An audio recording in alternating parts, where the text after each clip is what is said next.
Second childhood, what is it and how can we use it?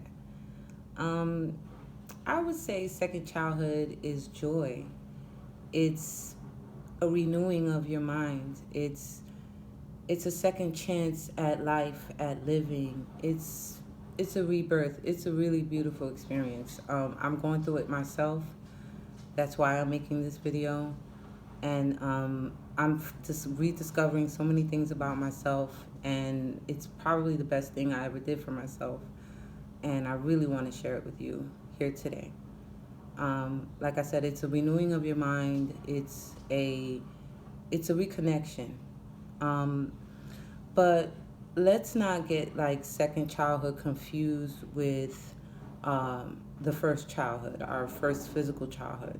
If you're an adult listening to this now, then you lived through your first physical childhood, and second childhood is not, we're not reliving our first childhood.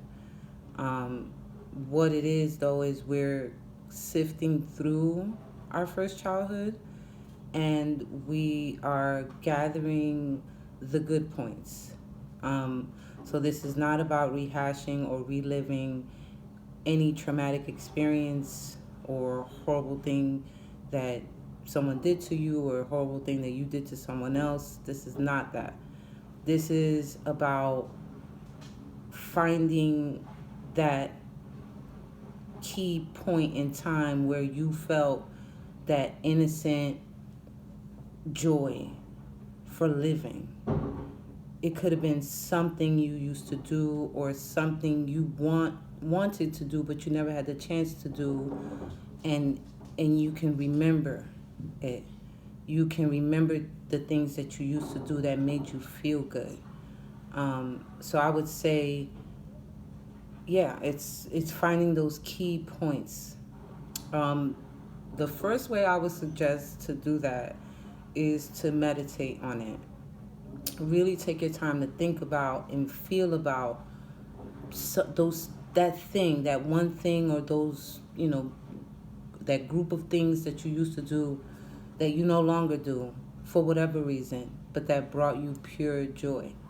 Remember, go back, back, and remember. And only you can find the answer to that. Only you know what made you feel joy when you were 5, 6, 7 years old. No one can come to you and give you that. You can't go out and buy that answer. You just have to meditate and really feel about it.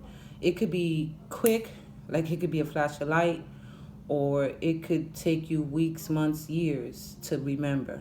But the process is really being honest with yourself and remembering. It could have been you used to bake cakes with somebody when you were a kid. That brought you joy. You used to cook with somebody. That brought you joy. You used to listen to a certain kind of music. You used to have dreams of becoming whatever. You used to play a sport. You used to, whatever it was, you used to ride a bike. It could be something easy as riding a bike. Let's take riding a bike. A lot of us, when we were kids, we loved riding bicycle. And for whatever reason, we've stopped riding a bike. It could be society, it could be people, things, whatever it is that's preventing us from riding that bike again. It's about finding that joy again. Okay? So you meditate on it, you think, okay, for you, it could be riding a bike. Second part to that, though, is you have to activate it. Like, you have to get up and actually do it now. You will find yourself riding a bike. I don't care if you have to rent the bike, if you have to borrow a bike, if you got the money and you want to buy a new or used bike, whatever it is, get your behind on the seat and put your feet on the pedal of a bike. Now, the first time you do it, of course, you're going to look crazy. You may or may not look crazy, but, you might be a little bit wobbly. You might be off balance, but it's okay. Like, it's no big deal.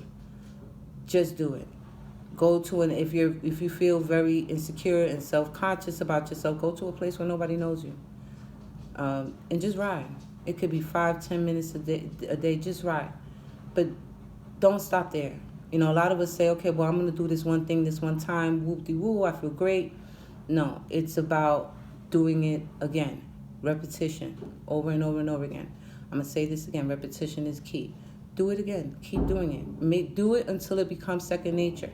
You find yourself out there a certain amount of time every day or every other day on your bike and you're riding. Now, like I said, this bike is a metaphor for anything. It could be painting. It could be going out, talking to people. Whatever it was that brought you that joy, doing it until it becomes your new second nature. It becomes you. You are your essence. You are back in your essential, joyful, innocent, peaceful self when you're doing this activity. And it doesn't rely on anyone but your own interest. Okay? Now, warning. You may discover some things about yourself in this process. You may discover some things about certain people in your life in this process. You may discover that you may find out the reason why you stopped doing this thing in the first place. It could be some internal personality trait that you have that prevents you from being free, from feeling that sense of freedom. It could be other people. It could be people that you love in your life that don't support this new thing that for them is new, but for you it's something old. They may not support you.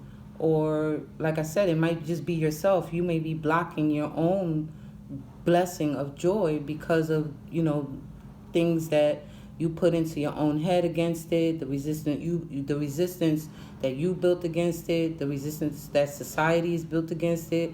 Maybe people of a certain age, you're not supposed to do this. It doesn't matter, because this is not about age, it's about stage. I'm gonna say that again. This is not about your current age. This is about the stage of your development that you are in. Okay?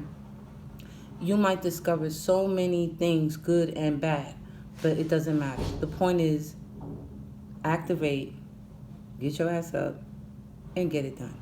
You can do it.